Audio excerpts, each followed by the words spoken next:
Hello students and welcome back to my channel. So today we are going to discuss chapter number 7 of your class 9 science, that is diversity in living organism.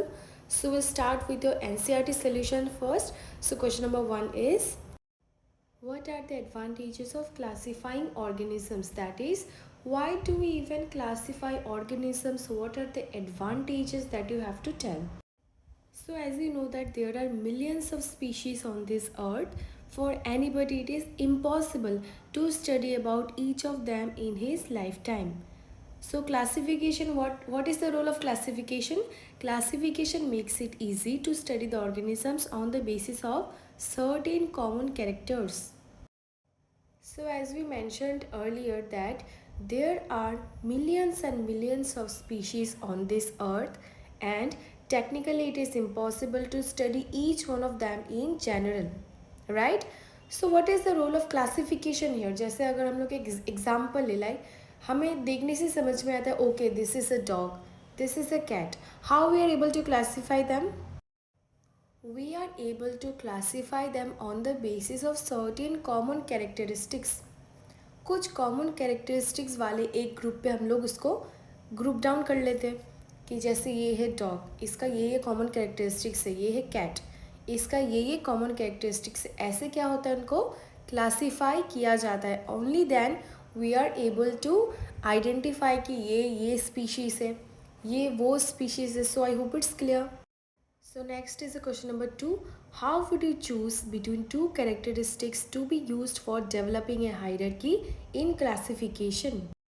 So एक hierarchy को develop करने के लिए आप कौन सा two characteristics choose करोगे, that you have to tell. So first हम लोग answer देख लेते, then we'll discuss it. We need to look at the fact if given character is present in a small number of organisms or a larger number of organisms. In the first case, the commonality of characters would represent a species. In the later case, the commonality of characters would represent a higher taxa like genus, family, order or phylum. So first thing first, आपको क्या करना पड़ेगा, बहुत ही अच्छे से classify करना पड़ेगा. Right अब क्लासीफाई कैसे करोगे, जैसे आपको देखो फर्स्ट लाइन पे लिखा हुआ है, we need to look at the fact that if given character is present in a small number of organisms और a larger number of organisms. यानी कुछ सपोज लाइक कुछ कॉमन कैरेक्टर्स है इस पर्टिकुलर एनिमल पे, तो क्या वो ज़्यादा नंबर ऑफ ऑर्गेनिज्म प्रेजेंट है या कम नंबर पे. तो ये आपका first case and second case हो गया. So now let's talk about the first case. अगर फर्स्ट केस में आपने सपोज लाइक ऑब्जर्व किया कि कुछ कॉमन कैरेक्टर्स है इन एनिमल्स पे, तो आप उसको कैसे रिप्रेजेंट करोगे, आप उसको स्पीशीज़ बोलोगे.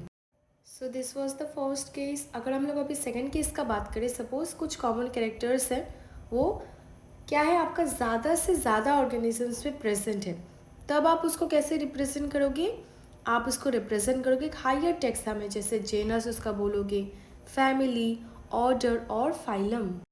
So next is the question number 3. Explain the basis for grouping organisms into 5 kingdom. यानी आपने जो 5 kingdom उनको classify किया है उन organisms को, तो उसका basis क्या है, that you have to explain. Following points explain the basis of grouping organisms into 5 kingdom.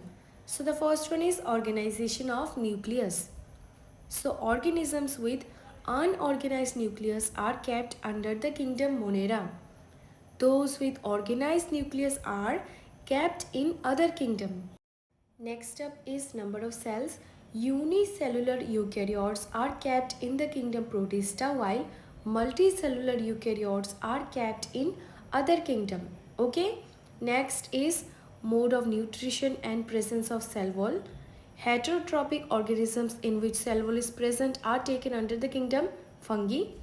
Autotrophic organisms in which cell wall is present are taken in the kingdom Plantae. Organisms in which cell wall is absent are taken in the kingdom Animalia. So ये जो 5 kingdom पे classify किया गया organisms को, now let's discuss one by one. First हम लोग देखेंगे about the organization of nucleus. So those organisms जिन पे जो nucleus है वो unorganized way में रहता है, that is वो ऑर्गेनाइज्ड मैनर पे नहीं होता है, तो हम उसको किस पे क्लासीफाई करते थे, under the kingdom Monera. So I hope अभी आपको समझ में आ रहा होगा that why classification is important. Okay, जैसे हमने देखो फर्स्ट क्या कर लिया, ऑर्गेनिजम्स को क्लासीफाई कर लिया on the basis of nucleus, यानी वो कैसे वे पे जो न्यूक्लियस है वो ऑर्गेनाइज्ड है। अगर वो न्यूक्लियस अनऑर्गेनाइज्ड वे पे प्रेजेंट है तो हमने क्या किया, उसको कौन सी किंगडम पे दे दिया, under the kingdom Monera, right. तो वो हमने उसको अलग कर दिया, डिफरेंशिएट कर दिया। And those with organised nucleus हमने उसको क्या किया, किंगडम मोनेरा के अंदर पे क्लासीफाई नहीं किया। ये आपका first one. So the next classification is based on the number of sales.